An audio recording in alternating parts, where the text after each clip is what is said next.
तालिबान रजीम की सरपरस्ती में अलकायदा, फितना अल-खवारिज समेत आलमी दहशतगर्द तंजीमें अफगानिस्तान में सरगर्म हैं। काबिज तालिबान रजीम अफगानिस्तान को आलमी और इलाकाई दहशतगर्दों की आमाजगाह बनाकर खित्ते की सलामती को दाव पर लगा रही है।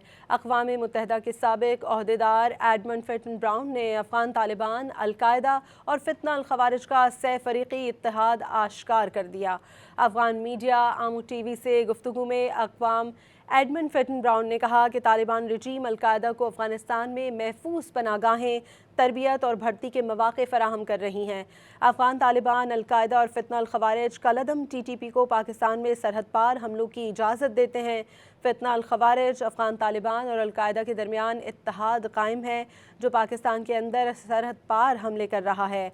अफगानिस्तान में Islamic movement of Uzbekistan, Turkmenistan Islamic movement और जमात अंसारुल्लाह जैसे शिद्दत पसंद गिरोह भी मौजूद हैं। अफगान तालिबान रजीम इन दहशतगर्द गिरोहों को पड़ोसी ममालिक पर दबाव बढ़ाने और सियासी मकासद के लिए इस्तेमाल करती है। अफगान तालिबान रजीम को दहशतगर्दी के खिलाफ मगरबी ममालिक का काबिल एतमाद शराकतदार नहीं समझना चाहिए।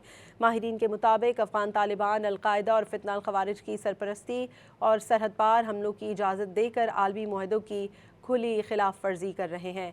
अक़वाम मुत्तहिदा के साबिक ओहदेदार का ये बयान अफगानिस्तान में दहशतगर्दों की मौजूदगी से मुताल्लिक़ पाकिस्तान के असूली मौक़िफ़ की तायीद है।